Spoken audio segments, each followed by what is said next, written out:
राधे राधे मित्रों, आप सभी का स्वागत है आपके चरण में। आज की इस विशेष कथा में हम जानेंगे अधिक मास की परमा एकादशी की अद्भुत महत्व, इसकी पौराणिक व्रत कथा और एकादशी महात्म्य, राधा रानी के भक्त की प्रेरणादायक कहानी और तुलसी माता की अनोखी महिमा। वीडियो को अंत तक अवश्य देखें, क्योंकि अंतिम भाग में मैं आपको एक ऐसा रहस्य बताऊंगी जिसे जानकर आप भी एकादशी के दिन विशेष पुण्य प्राप्त कर सकते हैं। राधे राधे बोलिए। आइए कथा आरंभ करते हैं। सनातन धर्म में एकादशी को भगवान विष्णु की प्रिय तिथि माना जाता है, लेकिन जब अधिक मास आता है तब उसमें पड़ने वाली परमा एकादशी का महत्व अनेक गुना बढ़ जाता है।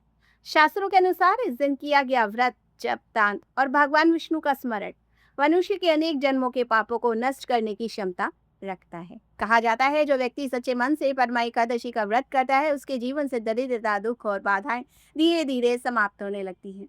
भगवान पुरुषोत्तम स्वयं स्थिति पर भक्तों पर विशेष कृपा बरसाते हैं। इस दिन ओम नमो भगवते वासुदेव मंत्र का यथासंभव जप विशेष फलदायी माना जाता है। प्राचीन समय की बात है।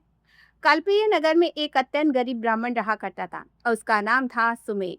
उसकी पत्नी अत्यंत पतिव्रता और धर्मपरायण थी। घर में खाने तक के लिए पर्याप्त अन्न नहीं होता था, फिर भी वह कभी शिकायत नहीं करती थी। एक दिन भूख और गरीबी से व्याकुल होकर उसने अपने पति से कहा, स्वामी, हमारे दिन प्रतिदिन कठिन होते जा रहे हैं, कृपया कोई उपाय बताइए। सुमेध ने उत्तर दिया, देवी, जो कुछ भी हमें प्राप्त होता है वह हमारे कर्मों का फल है, हमें धैर्य रखना चाहिए। एक दिन उनके घर महान तपस्वी कौंडल्य ऋषि पधारे। तो उन्होंने अत्यंत श्रद्धा के साथ उनका स्वागत किया और ऋषि उनकी सेवा और विनम्रता से प्रसन्न हुए और बोले, वत्स, मैं तुम्हारी दरिद्रता का कारण जानता हूँ। यदि तुम अधिक मास की परमा एकादशी का व्रत करोगे तो भगवान विष्णु की कृपा से तुम्हारे सारे कष्ट दूर हो जाएंगे। सुमेध और उसकी पत्नी ने पूरे नियम के साथ व्रत किया। एकादशी के दिन उन्होंने उपवास रखा, भगवान विष्णु का पूजन किया और रात्रि का जागरण किया। कुछ ही समय बाद उनके जीवन में चमत्कारिक परिवर्तन आने लगे। उनके घर धन धान्य आने लगा, सम्मान बढ़ने लगा और जीवन सुखमय हो गया।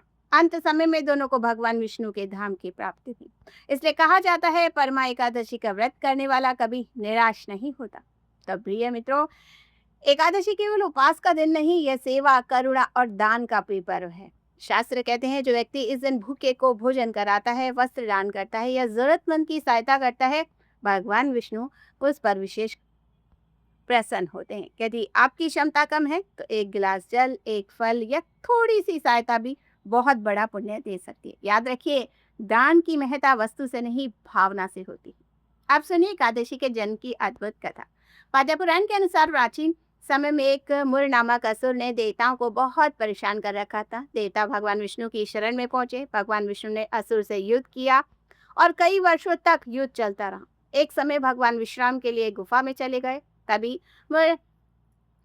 मुरासुर वहां पहुंच गया और उसी समय भगवान विष्णु के शरीर से एक दिव्य देवी प्रकट हुई। उत्तेजस्वी देवी ने मुरासुर का वध कर दिया। अब भगवान विष्णु जागे तो उन्होंने देवी से प्रसन्न होकर वरदान मांगने को कहा। तो देवी ने कहा, प्रभु, मैं चाहती हूँ आज आज के दिन जो भी भक्त आपका व्रत करे उसके पाप नष्ट हो जाए। भगवान ने कहा, आज से तुम्हारा नाम एकादशी होगा और तुम मेरी सबसे प्रिय तिथि कहलाओगे। तभी से एकादशी का व्रत बहुत प्रचलित हुआ और इसी कारण एकादशी के दिन अन्न का त्याग करने का विधान बताया गया है। बरसाना नगरी में गुलाब नाम का एक अत्यंत गरीब भक्त रहा करता था। उसके पास धन नहीं था, लेकिन राधा रानी के प्रति अटूट प्रेम था। वह प्रतिदिन राधे राधे का नाम जपता और मंदिर जाकर प्रणाम करता। लोग उसका उपहास उड़ाते थे, लेकिन गुलाब कभी विचलित नहीं हुआ। एक दिन उसने मन ही मन प्रार्थना की कि हे राधा रानी, यदि मैं आपका सच्चा भक्त हूँ तो मुझे अपने दर्शन दीजिए। उस रात उसे स्वप्न में राधा रानी के दिव्य दर्शन हुए। उन्होंने कहा, गुलाब, मैं तुम्हारी भक्ति से बहुत प्रसन्न हूँ। इसके बाद उसके जीवन की कठिनाइयां धीरे धीरे समाप्त होने लगी। उसकी कथा हमें सिखाती है कि सच्ची भक्ति में दिखावा नहीं होता। जहाँ कपट प्रेम होता है, वहाँ भगवान राधा रानी की कृपा अवश्य होती है। एक गांव में एक छोटी कन्या रहा करती थी। वह प्रतिदिन तुलसी माता की पूजा करती थी। उसके पास कोई विशेष साधन नहीं थे। वह केवल जल अर्पित करती, श्रद्धा से प्रणाम करती। समय बीतता गया। एक दिन उसकी भक्ति से प्रसन्न होकर भगवान विष्णु उसके जीवन में सुख समृद्धि उन्होंने प्रदान कर दी। तब गांव के लोगों ने समझ लिया कि भगवान भारी आडंबर से नहीं बल्कि सच्ची श्रद्धा देखते हैं। इसलिए कहा गया है, जहाँ तुलसी होती है भगवान विष्णु का निवास भी माना जाता है। तो प्रिय मित्रों, परमा एकादशी है के 3 महत्वपूर्ण बात सिखाती है। भगवान पर अटूट विश्वास, दान और सेवा अवश्य करें। सच्ची भक्ति कभी व्यर्थ नहीं जाती। यदि परमा एकादशी का आप व्रत कर रहे हैं तो आज कमेंट में एक बार राधे राधे अवश्य लिखें। भगवान विष्णु और राधा रानी की कृपा आप और आपके परिवार पर सदैव बनी रहे। अगर आपको ये कथा पसंद आई हो तो वीडियो को लाइक करें, चैनल को सब्सक्राइब करें और बेल आइकन को दबाना ना भूलें। फिर मिलती हूँ अगली कथा कहानियों के साथ, महत्वपूर्ण जानकारी के साथ। तब तक की जय जय श्री राधे।